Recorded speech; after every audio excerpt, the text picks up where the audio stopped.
싶습니다. 이에 저는 여러분과 함께 세우시고 위로하신다라는 제목으로서 하나님의 은혜를 나누고자 합니다. 오늘 만약 우리를 통해 놀라운 하나님의 기적이 이루어진다면 얼마나 좋겠습니까?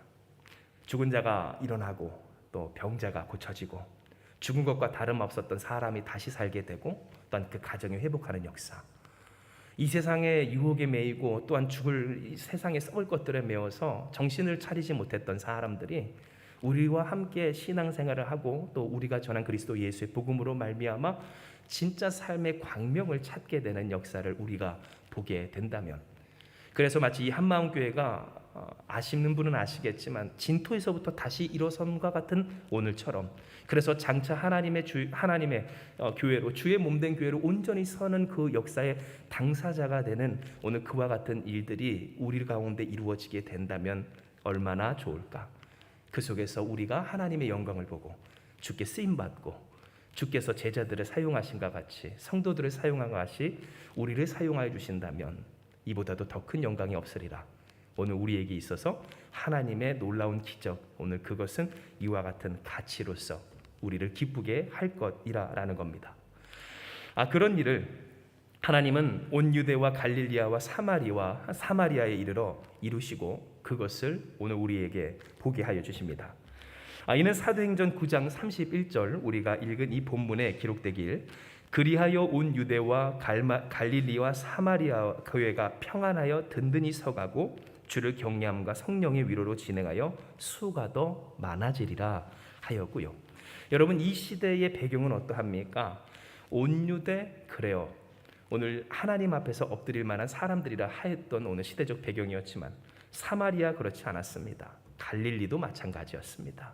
게다가 오늘 이 시점은 예루살렘에 있었던 그 교회가 완전히 산산조각난 현실이었습니다.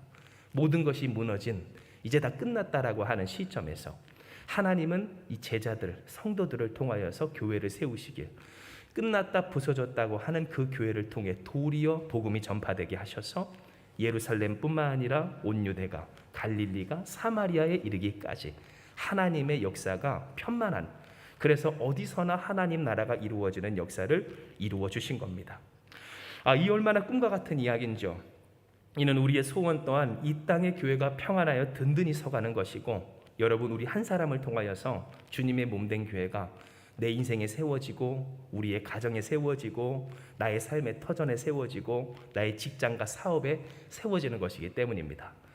이 말씀을 시작하며 여러분을 축복할 때, 사랑하는 여러분, 오늘 이러한 귀한 삶을 사는 여러분 되시길 주님의 이름으로 축복합니다. 쓰임받는 여러분 되시길 축복해요. 그렇게 될 줄을 믿습니다.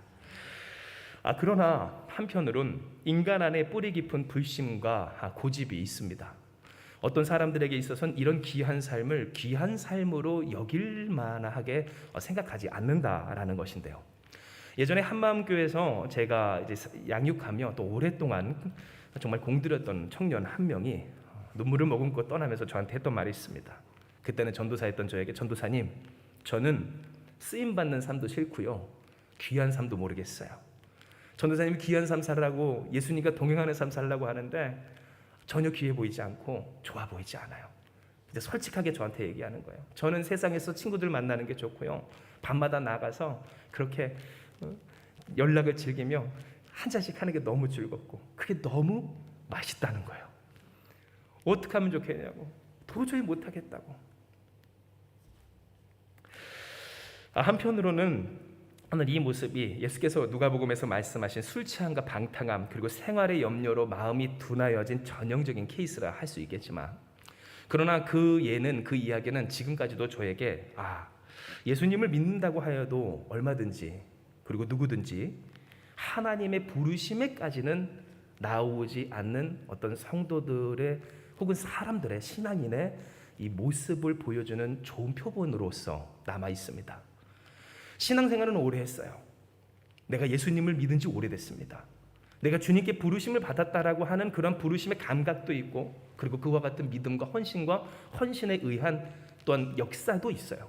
그런 경험이 있는 사람이지만, 그러나 하나님이 오늘 마치 이 베드로나 제자들이나 성도들과 같이 예수의 증인이 되라라고 하시는 그 말씀 앞에서 왜 사람들은 예수의 증인된 삶으로서 당장 오늘날 이루시는 하나님의 역사를 누리지 못하는가를 생각을 해볼 때 예수의 증인되기까지 그렇게까지는 살고 싶지 않아 한다는 그 은연중의 거부감을 저는 이 사건을 통하여서 항상 염두하게 되었다라는 겁니다.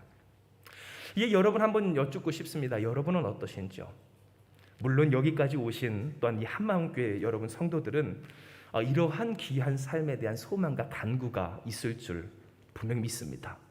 그러나 어떤 사람들에게는 그렇게까지는 살고 싶지 않습니다. 하나님, 솔직하게 말하면 우리 귀한 우리 자녀분도 있는데요. 저희 아들도 아까 전에 뒤에서 떠들다가 위로 끌려 올라갔죠. 저희 아들에게 하나님이 요한아, 너의 아들이 은호가 그런 삶을 살 거야 라고 할 때 무조건적으로 쌍소리 들고 하나님 맞습니다, 주님 쓰시옵소서, 진토가 될 때까지 쓰시옵소서, 마음대로 쓰시옵소서 할 수 있는가? 부모된 자로서, 가장으로서, 아내로서, 남편으로서 혹은 자식으로서 주님의 영광을 돌리기까지 그렇게까지 그의 부르심에 합당한 삶을 살기 원하는 간절한 믿음이 우리 가운데 있는가? 혹 그것이 우리 안에 확실치 않다면 그것을 가로막는 일이 무엇인가? 오늘 우리는 이것을 생각해 볼 필요가 있다라는 겁니다. 왜 이러한 현상이 일어날까? 간단히만 말씀드리자면 아직 육신의 정욕과 안목의 정욕, 이생의 자랑을 벗어나지 못했기 때문이다라고 할 수가 있을 겁니다. 이 세상에서 자랑하며 내 육신에 좋고 나에게나 다른 사람에게나, 그래서 요즘 자동차를 탈 때 이게 승차감뿐만 아니라 뭐도 좋다고 그러죠? 하차감도 좋다고 그러잖아요. 내가 탔을 때나 다른 사람 탔을 때나 혹은 내가 보았을 때나 다른 사람 봤을 때나 내 인생이 그렇게 보이기를 원하며 내가 이 생의 자랑을 벗어나지 못하는 것, 오늘 그 마음을 내어놓지 못했기에 예수님의 부르심에까지 나아가지 못하는 것이다 라고 우리는 간단하게 이야기할 수 있는 겁니다. 그런데 여러분 생각을 해볼 것은 과연 이렇게만 설명이 끝나면 그 이생의 자랑과 안목의 정욕, 육신의 정욕을 벗어나지 못하는 사람들의 문제가 풀릴까라는 것이고요. 여러분, 이것은 결국 우리가 더 깊이 들어가야 할, 진짜 우리가 풀어야 할 숙제가 있다는 것을 깨닫게 합니다. 예수님은 우리에게 분명히 좋은 거 주셨습니다. 할렐루야. 주께서 여러분에게 가장 귀한 것을 주신 줄 믿으시길 바랍니다. 예수님의 생명을 주셨습니다. 모든 것을 주셨습니다. 믿기만 하면 구원을 받고 하나님의 자녀가 되는 권세를 주셨습니다. 세상에 죽을까 두려워 일평생 종노릇하던 우리를 예수께서 자유케 하셨습니다. 즉 일희일비하지 아니하고 전전긍긍하지 아니하고 이 세상에 매이지 아니하고 주님의 영광을 위해 살 때 주께서 책임지시고 역사하시는 하나님의 자녀들이 바로 여러분, 우리 한 사람 한 사람이라는 사실입니다. 그런데 왜 사람들은 오늘 이것을 좋아하지 않을까요? 분명히 더 좋은데 왜 좋은 것을 좋다고 하지 않고 예전 것이 더 좋다고 하는가? 오늘 이 물음에 있어서 그것을 우리가 맞다라고 할 수는 없지만 사람마다 그에게 그럴 만한 까닭과 이유가 있다는 것을 우리는 여기서 짚고 넘어가야 된다는 겁니다. 너 왜 하나님이 더 좋은 거 주셨는데 좋은 것에 반응하지 못해? 이 바보 같은, 이렇게만 이야기할 것이 아니라 왜 그 사람에게 그것이 더 좋지 않을까? 왜 그 사람에게 있어서 하나님이 주신 가장 귀한 것이 매력적으로 느껴지지 않을까? 오늘 이 일에 대해서 우리는 한번 깊이 생각해 볼 필요가 있다라는 겁니다. 실제로 예수 믿는 사람들에게 있어서 우리 성도들에게 또 우리들에게 예수님의 부르심이 끌리지 않는 까닭은 솔직하게 말씀을 드려보자고요. 좋아 보이지 않았기 때문입니다. 만약 진짜 그게 좋아 보인다면 여러분 보십시오. 우리가 진짜로 밭에서 보배를 찾은 그 사람처럼 집 팔고 땅 팔고 어떤 찬양의 노래처럼 냉장고 팔아서 기어이 그 밭을 사고야 말지 않겠냐는 겁니다. 그런데 이상하게도 입으로는 예수님께 고백하고 교회에서는 이야기하고 기도하며 하나님, 이것이 하나님이 예수님의 그 이름이 내 인생의 가장 귀한 보배입니다 라고 하지만 저희 아들한테도 그렇게 보여지거든요. 어느 날은 찬양하는 게 너무 좋대요. 오늘 수예배 갈 때 오늘 찬송하러 가? 아빠 찬송하라고. 근데 어느 날은 어떻습니까? 장난감 가지고 놀고 싶다는 거예요. 교회 가기 싫다 이거죠.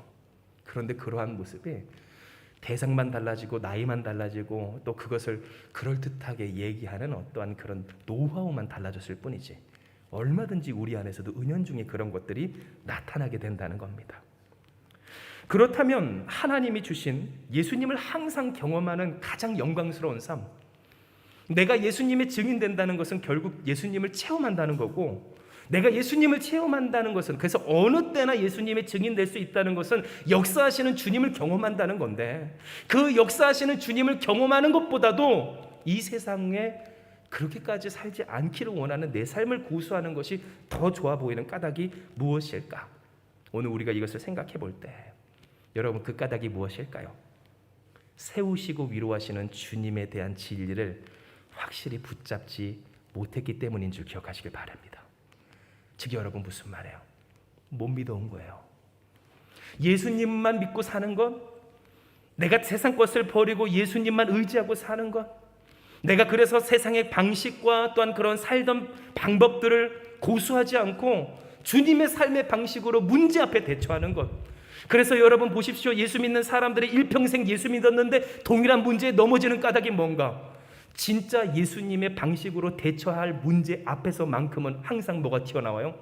내가 살던 대로의 방식이 튀어나오기 때문인 것을 우리가 기억할 때, 예수님의 방식으로 살면 인생이 변하는 줄 믿으시기 바랍니다. 예수님의 뜻대로 살면 진짜 역사가 일어난다는 거예요. 그런데 그 삶이 내가 봤을 때 어때요? 위태해 보여요. 위험해 보여요. 안 좋아 보여요. 끌리질 않아요.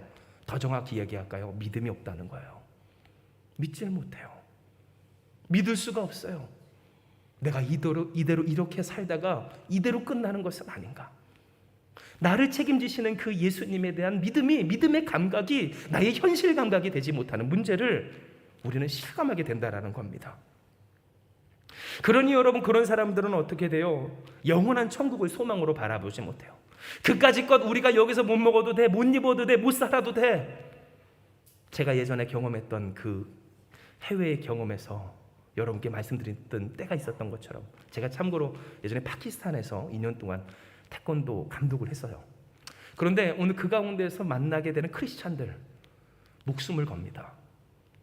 뉴스를 한번 접해보신 분도 있겠지만, 그 파키스탄 안에 있는 소수 민족 및 종교 장관이 크리스찬이었는데 기독교인으로서 그렇게 TV에도 나오고 인터뷰도 했던 사람인데, 차 타고 가다가 그 테러들을 받고 죽게 된 그런 상황이 또 있었어요. 내가 예수님을 믿는다는 것이 당장 나의 사회적인 진출에 큰 장애가 됩니다. 벌 수 있는 돈도 못 벌게 되고 할 수 있는 일도 못 하게 됩니다. 사회적으로 왕따 그 이상의 그 제재를 받게 되는 현실 가운데서 예수 믿는 사람들 그래도 주님을 버리지 않는다는 거예요. 그런데 여러분 보세요. 왜 그러한 일들이 이 대한민국 땅에서 어쩌면 참 보이기가 쉽지 않다라는 것을 우리가 경험하게 될까? 그것은 그래 까진 우리가 죽으면 하나님께서 더 나은 것으로 우리에게 예비하셨어라는 믿음이 있는가? 이 믿음의 문제를 우리는 생각해 볼 필요가 있고요.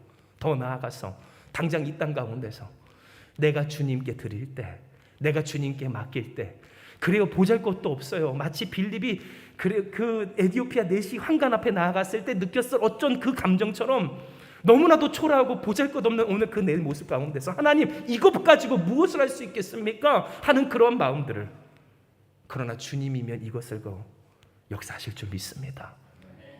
이러한 믿음이 오늘 우리 가운데 있는가? 우리는 생각해 볼 필요가 있다라는 겁니다. 다비다는 지중해 항구 도시 욥바에 사는 여인이었어요.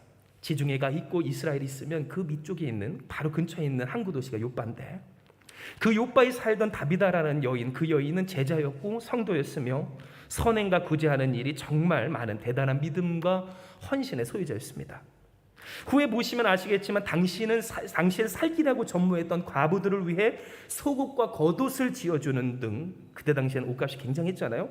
주의 뜻을 위해서 온 힘을 다했던 귀한 믿음의 당사자, 그가 다비다라는 여인이었다는 겁니다. 그런데 그런 다비다에게도 험악할 때가 찾아옵니다. 그것은 바로 사도행전 9장 36절에서 37절에 나타나는데, 우리가 같이 한번 읽어봅니다. 시작. 욥바에 다비다라 하는 여제자가 있으니 그 이름을 번역하면 도르가라. 선행과 구제하는 일이 심히 많더니 그때에 병들어 죽음에 시체를 씻어 다락에 누이니라. 아멘. 다비다가 어떻게 돼요? 병들어 죽고 말게 된 겁니다. 여러분, 이 사실은 우리의 마음을 씁쓸하게 합니다. 왜냐하면 그렇게 애썼는데, 그렇게 힘썼는데, 그녀를 통해서 그렇게 살 길 없던 사람들이 도움을 얻고 삶 힘을 얻으며, 과부가 어떠한 능력이 있어서 새 옷과 새 속옷이 있었겠습니까? 그런데 그녀들에게 그런 옷과 속옷을 지어주기까지 하는, 어쩌면 나도 한번 저런 인간다운 삶을 다시 한번 살아봤으면 좋겠다는 건 소원이었던 오늘 그 과부들에게 함께 그러한 인간다운 삶을 영위할 수 있도록 하는 그러한 손길을 베풀었던 이 다비다. 그런데 오늘 그녀가 보세요. 어떻게 돼요? 예수님으로 살게 하고 예수님으로 살고 예수님을 위했던 삶이 정작 자신은 병들어 죽고 말아서 다 시체가 이제는 씻겨지고 정리되어서 다락에 올려지는 상황 가운데 있었던 겁니다. 그러니 이런 류의 이야기가 우리의 마음을 씁쓸하게 하는 까닭은 뭡니까? 왜냐하면 이런 일이 초대교회에만 있는 것이 아니라 오늘 우리가 듣게 되는 선교사님들의 이야기를 통해, 목사님들의 이야기를 통해, 어떤 성도님의 이야기를 통해, 권사님의, 장로님의, 집사님의 이야기를 통해 들려지기 때문이고요. 예수님을 위해 힘썼는데, 그래서 다른 사람은 세워졌는데, 교회는 섰는데 그는 아무것도 남지 않은 껍데기만 남았구나 하는 그러한 두려움들, 그러한 생각들이 오늘 우리의 마음에 들게 되는 것은 아닌지, 오늘 여러분, 우리는 이러한 이야기를 통해 우리 깊은 내면 안에 있는 이러한 삶에 대한 그 거리낌들을 우리 확인할 수가 있는 겁니다. 그러나 여러분, 기억하셔야 할 것은, 항상 기억하셔야 할 것은 하나님은 선하시다라는 사실입니다. 하나님은 좋으시다라는 것입니다. 하나님의 역사는 인간의 계획과 계산과 판단을 월등히 넘어서시다는 것입니다. 하나님은 이 다비다를 통해서도 사람으로 봤을 땐 죽었어요. 끝났어요. 이제 씻었고 정리했어요. 묻기만 하면 돼요. 우리 또 따지면. 그런데 오늘 그 사람을 통해서도 이루시는 하나님의 역사가 있었다라는 겁니다. 이게 바로 사도행전 9장 38절에서 42절까지의 말씀입니다. 조금 길지만 우리 같이 한번 봉독해 봅니다. 시작. 루다가 욥바에서 가까운지라 제자들이 베드로가 거기 있음을 듣고 두 사람을 보내어 지체 말고 와달라고 간청하여 베드로가 일어나 그들과 함께 가서 이르매 그들이 데리고 다락방에 올라가니 모든 과부가 베드로 곁에 서서 울며 도르가가 그들과 함께 있을 때에 지은 속옷과 겉옷을 다 내보이거늘 베드로가 사람을 다 내보내고 무릎을 꿇고 기도하고 돌이켜 시체를 향하여 이르되 다비다야 일어나라 하니 그가 눈을 떠 베드로를 보고 일어나 앉는지라. 베드로가 손을 내밀어 일으키고 성도들과 과부들을 불러들여 그가 살아난 것을 보이니 온 욥바 사람이 알고 많은 사람이 주를 믿더라. 아멘. 무슨 말이 필요하겠어요? 예수님은 다비다를 살리십니다. 베드로를 통해 다비다를 살리십니다. 그 두 성도를 통해 다비다를 살리십니다. 예수님을 위해 살았고 예수님을 위해 애썼던 그 다비다를 주께서 살리심을 통하여서 하나님이 이들을 얼마나 사랑하시는지 그저 한 번 쓰고 버리는 일회용품처럼 사용하지 않으신다라는 사실을 오늘 그들에게 내보이시며, 여러분 보십시오. 교회는 지금 편만하게 서고 있었습니다. 온 유대 사마리아 땅끝까지 지금 나아가고 있었습니다. 그런데 그와 같은 상황에서 주를 위해 헌신하던 사람들의 그 고통과 신음과 또한 죽음의 이별의 문제가 그들 가운데 찾아오게 될 때 주님은 무엇을 이것을 통해 보이게 하십니까? 내가 너희를 버리지 않았다 하는 사실을 알게 하십니다. 오늘 우리가 흔히 할 수 있는, 우리가 흔히 들을 수 있는 마음, 내가 주님을 위해 삽니다. 주를 위해 희생합니다. 주님의 영광을 위해 삽니다. 그런데 하나님, 나는 무엇입니까? 내 삶에 뭐가 남습니까? 내가 그러한 삶을 살았을 때 나에게 주어지는 유익은 무엇입니까? 하는 어쩌면 솔직한 우리 안에 저변에 깔린 그 두려움과 거리낌에 대하여 주님은 우리에게 무엇을 이야기하세요? 한번 따라합시다. 반드시 세우고 위로하리라. 주께서 우리에게 말씀해 주시는 겁니다. 물론 여러분, 오늘 다비다 그 여인 지금까지 살아있을까요? 아니면 하늘나라 갔을까요? 그래요. 하늘나라 갔습니다. 주의 부르심 받았습니다. 오늘 여러분 모든 제자들과 성도들, 믿음의 선진들 이 땅에서 영원히 이 땅에 지금 살아있는 사람 없습니다. 결국 그 죽음의 문제는 유예됐습니다. 그들에게 이별은 필연이었던 겁니다. 하나님의 계획하신 일, 그러니 여러분 그녀가 죽었다 살았다에 우리가 지금 일희일비할 것은 아닌 것이 분명합니다. 그러나 중요한 것은 이 죽음에서 일으키신 하나님의 역사를 통해 하나님 무엇을 깨닫게 하십니까? 하나님께서 그들을 버리지 않았음을 알게 하여 주십니다. 이와 같이 하나님이 우리에게 말씀하여 주시는 바, 내가 너희를 버려두지 않겠노라고, 하나님이 우리를 버리지 않으셨나라고 하나님은 우리에게 말씀하여 주시는 겁니다. 진정 여러분, 주님은 반드시 세우시고 위로하십니다. 이렇게 끝났다고 한삼도 주님을 쓰십니다. 끝난 것이 아니도록 끝났다 할지라도 그것으로 하나님의 영광이 되게 하십니다. 우리가 생각할 때 하나님 내가 이렇게 쓰임받다가 끝나면 나의 사랑하는 자녀들은 누가 책임질까 할 때 할렐루야, 주님이 책임지시는 줄 믿으시길 바랍니다. 오늘 우리가 생명을 걸고 주님을 위해 살아가는 그 일, 맞아요, 두렵습니다. 진짜 우리의 삶에 위기가 되고 문제가라고 이야기하는 풀리지 않은 것들 앞에서 왜 우리가 주님의 방식으로 살지 못할까? 두렵기 때문입니다. 그러나 여러분, 우리가 주님의 방식으로 대처할 수 있는 까닭은 뭡니까? 주님이 세우시기 때문입니다. 주님이 돌보시기 때문입니다. 주님이 역사하시기 때문입니다. 우리가 눈으로 보았을 때 그것이 사지로 가는 것 같고 끝날 것 같고 안 될 것 같고 망하는 것 같아도 우리가 목숨 걸고 주님 앞에 나아갈 수 있는 까닭은 주님이 이 모든 것을 합하여 선을 이루시는 전능하시고 좋으신 주님이시기 때문이라는 사실입니다. 그러면 여러분, 우리는 어떻게 하면 될까요? 어떻게 우리가 주님의 이러한 귀하고 영광스러운 삶의 당사자가 될 수 있을까? 경외하면 되는 줄을 기억하시기 바랍니다. 주님을 경외하는 우리가 되었으면 좋겠어요. 왜냐하면 하나님은 어떻게 역사하시는가 하면 하나님을 경외하는 사람들에게 예수님을 통해 보이신 그 경외함의 법으로서 주님을 경외하는 사람을 통하여서 역사하시기 때문입니다. 즉 뭐요?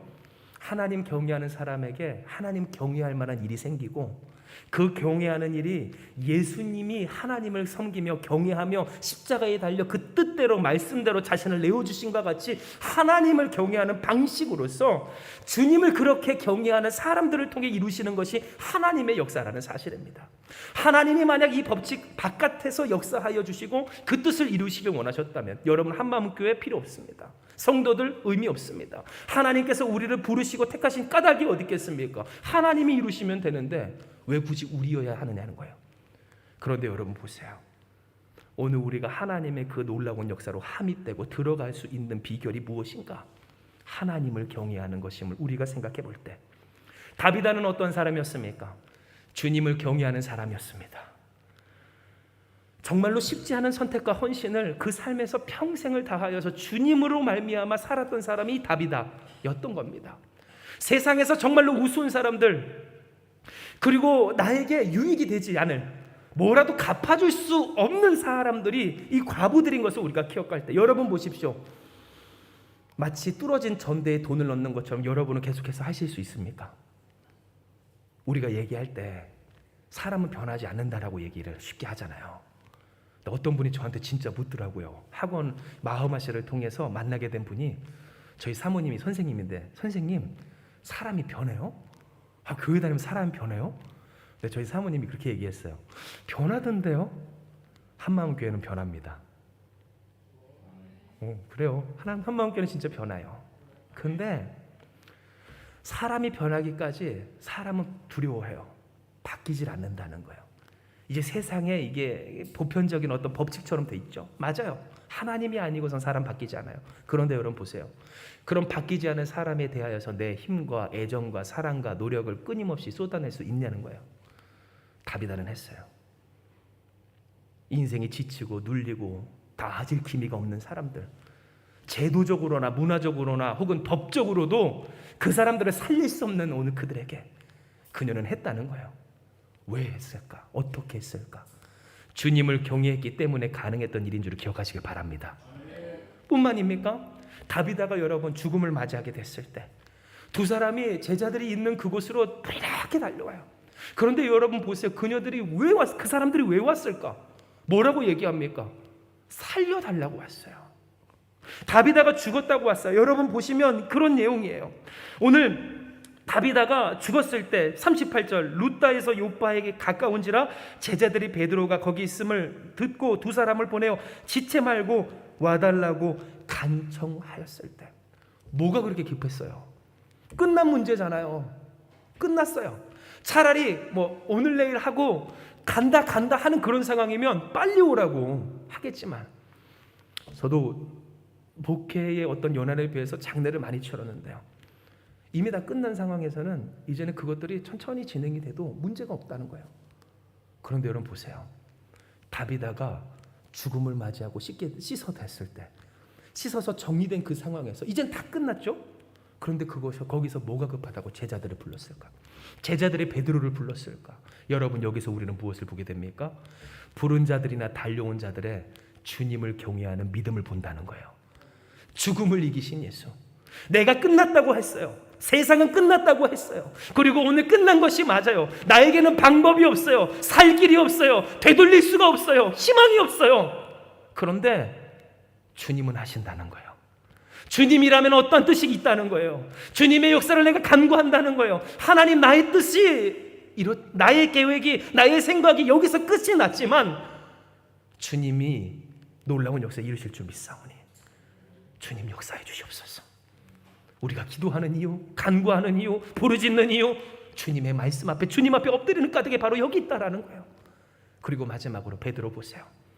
베드로 어땠습니까? 여러분, 만약 우리가 베드로의 입장이었다면 얼마나, 어쩌면 난감했겠어요. 물론 그 전에 사람을 살리는 하나님의 역사가 있었어요. 그러니 자신감이 찼을 수도 있어요. 그런데 한편으로는 두렵고 떨리지 않았겠느냐는 거예요. 이게 온전히 내 능력이 아니기에.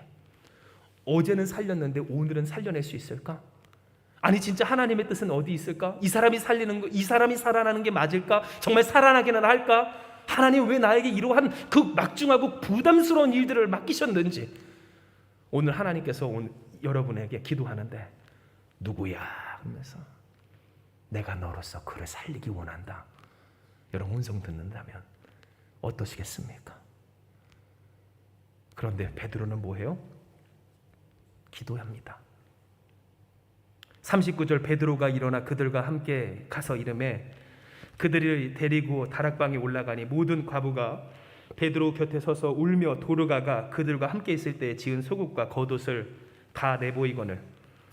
40절 말씀 우리 같이 읽을까요? 시작. 베드로가 사람을 다 내보내고 무릎을 꿇고 기도하고 돌이켜 시체를 향하여 이르되 다비다야 일어나라 하니 그가 눈을 떠 베드로를 보고 일어나 앉는지라. 아멘. 무슨 말이에요? 이게 주님을 경외하는 자의 삶의 방식이고요, 오늘 우리에게 하나님께서 하라 하시는 삶의 모습인 줄 믿으시길 바랍니다. 베드로는 기도했어요. 문제 앞에서 문제만을 바라보지 않아요. 문제 위에 계신 주님을 바라봅니다. 아무리 난감하고 막막하고 캄캄하고, 그래서 하나님, 내가 도저히 뛰어넘을 수 없는 문제를 나에게 주신 하나님의 까닭이 무엇입니까? 라고 하는 그 시점 가운데 여러분, 베드로는 무엇해요? 무릎을 꿇고 기도해요. 사람에게 뭐라고 얘기할 것 없어요. 사람과 논의해서 된다는 것이 아님을 그가 알고 있기에 그는 하나님 앞에 기도했다는 거예요. 주님, 역사하여 주시옵소서. 그리고 이렇게 주님을 경외하는 사람들에게 주님은 역사하신 줄 믿으시길 바랍니다. 주님은 역사하셨다는 거예요. 그곳에서 역사가 일어났다는 거예요. 주님이 그들을 버리지 않으셨다는 증거가 주님을 경외함과 성령의 위로로 함께 진행되었다라는 겁니다. 실로 여러분, 하나님은 우리를 주의 위로하심과 경외함 안에서 하나님의 역사로서 이루어 가십니다. 우리를 세워 가십니다. 모든 것이 하나님의 위로고 모든 것이 우리에게 주신 하나님의 은혜입니다. 여러분 보십시오. 우리의 삶 가운데 하나님의 은혜가 아닌 것 어디 있습니까? 우리가 다 잘해서 된 것 아닙니다. 우리가 다 완벽해서 이러한 삶을 영위할 수 있는 것 아니라는 겁니다. 우리 한마음교회 성도님들은 다 기억하시겠지만 저희 아들이 두개골이 깨진 적이 있어요. 2층에서 예배를 드릴 때 잠옷실이 없던 그 상황에서 저희가 높은 평상에 마치 우리처럼, 우리라고 하면 좀 그렇지만 저희 아들을 가둬놓고선 예배를 드릴 때가 있었거든요. 근데 그때 당시에 갇혀놓은 그 케이지의 문이 활짝 열리면서 저희 아들이 예배를 시작하는 종을 땡 울리는 순간 퍽 떨어진 거예요. 얼마나 가슴이 떨리던지. 그때만 생각하면 아직도 마음이 떨려요. 그런데 하나님의 은혜로 저러고 있습니다. 얼마나 건강한지요. 구멍도 아무리 찾으려고 해도 보이지 않을 정도로 작게 났고 함몰도 안 됐고 잘 아물었고, 그날 저녁부터 뛰어다니기 시작하는데 정말 하나님께 감사하더라고요. 그런데 여러분 보세요. 돌아보면 다 하나님의 은혜입니다. 생각하면 하나님의 위로예요. 우리가 어떻게 서는가? 주님의 위로하심 가운데 서요. 우리가 어떻게 사는가? 주님의 은혜로서 산다는 거예요. 그러면 우리가 이 가운데 그 위로를 어떻게 누리는가? 주님을 경외할 때 누리는 줄 믿으시길 바랍니다. 우리가 어떻게 이 위로를 얻어요? 이렇게 우리가 어떻게 은혜로 살아요? 주님의 경외하는 그 믿음으로서 우리는 살아간다라는 거예요. 그러므로 우리가 할 것은 여러분 다른 것이 아니에요. 우리가 할 것은 뭔가 다비다가 되면 되는 줄 믿으시길 바랍니다. 베드로가 되면 되는 줄 믿으시길 바랍니다. 뛰어온 두 사람 그리고 부른 성도들이 되면 되는 줄 믿으시길 바랍니다. 함께 울며 기도하면 주님 어떡합니까? 나는 금도 없고 은도 없고 돈도 없고 능력도 없는데 나에게 이렇게 은혜를 베푼 이 사람을 어떻게 장사 치러줄 능력도 없어요. 주님 역사해 주세요. 과부처럼 울며 기도하는 한마음교회가 되길 주님으로 축복합니다. 이는 여러분 보세요. 한마음으로 주를 경외하면 성령이 위로하시고, 한마음으로 주를 위하면 하나님이 역사하시기 때문입니다. 한마음으로 주님의 뜻을 이루고자 할 때 우리의 삶과 가정이 생활이 세공이 주께서 다스리시고 이루시고 세우시는 천국의 현장이 되리라. 하나님은 오늘 우리에게 이야기하여 주시는 겁니다. 우리가 생각할 때 이대로 끝날까? 세상이 이야기할 때 이대로 끝나는 것 아닌가 하는 오늘 세상 가운데서 여러분 설사 끝난다 할지라도 뭐 문제겠습니까? 주님이 책임지십니다. 주님이 역사하여 주십니다. 주님이 오늘 우리 가운데 주장하여 주시는 하나님의 뜻대로 우리를 통해 하나님의 영광을 드러내실 때 주님을 경외함으로 세우심과 위로하심을 이루실 역사를 위해 힘쓰는 것, 그것이 바로 우리의 할목이라는 겁니다. 물론 여러분 우리 또한 얼마든지 세상의 허망한 앞에 놓일 때 있습니다. 다비다처럼 죽을 때 있고요, 가부들처럼 눈물 흘릴 때도 있습니다. 저의 삶 가운데서도 눈물 흘릴 때가 왜 없었겠고 우리 가운데서도 그 눈물이 날 때가 왜 없었겠습니까? 베드로처럼 막막하고 캄캄할 때 있습니다. 하나님은 어떻게 해야 합니까? 할 때가 있다라는 겁니다. 그러나 여러분 잊지 않는 우리가 되길 축복합니다. 주님은 세우시고 위로하십니다. 경외하는 우리를 통해 경외하는 우리에게 오늘 주님은 위로하고 세우심을 믿으며, 우리 마지막으로 사도행전 9장 31절의 말씀을 읽습니다. 시작. 그리하여 온 유대와 갈릴리아와 사마리아 교회가 평안하여 든든히 서가고 주를 경외함과 성령의 위로로 진행하여 수가 더 많아지니라. 주를 경외하는 자들을 반드시 평안으로 세워 성령의 위로로 역사를 진행하여 이루시는 하나님이심을 꽉 붙잡고 주님을 경외하는 여러분, 우리 쓰임받는 귀한 삶의 당사자 되는 여러분 우리가 되길 주님의 이름으로 축복을 합니다. 시간 이 말씀 기억하시면서 우리 같이 기도합니다. 하나님, 오늘 우리에게 허락해 주신 하나님의 말씀을 우리가 기억합니다. 주여, 우리가 이 세상 가운데서 우리의 삶이 이렇게 끝날까 하는 두려움 가운데 세상의 여전한 방식과 방법으로 하나님을 위하지 못하고 주님의 뜻대로 살지 못할 때가 있었음을 회개하며 나아가오니 주여 우리를 용서하여 주시옵소서. 그러나 하나님, 주님은 반드시 세우시고 반드시 위로하시며 반드시 역사하심을 말씀하여 주셨사오니 이제 우리가 그 주님을 말씀을 붙들고 살아갑니다. 주님을 붙잡고 살아갑니다. 주님의 뜻대로 살아갑니다. 다비다처럼, 성도들처럼, 제자들처럼, 베드로처럼 어떠한 일 가운데서도 우리가 주님을 붙들 때 주여 오늘 우리가 주님께 쓰임받는 귀한 삶 살게 하여 주시옵소서. 세우시고 위로하시는 하나님, 세우시고 위로하심으로 교회를 세우고 세우시고 위로하심으로 인생을 세우고 위로와 세우심으로 주님을 경외하는 자들을 세우시길 원하시는 하나님의 뜻이 이루어지는 우리가 다 되게 하여 주시옵소서. 함께 하시는 주님을 믿사오며 모든 말씀 사랑 많으신 예수님의 이름으로 기도드리옵나이다. 아멘.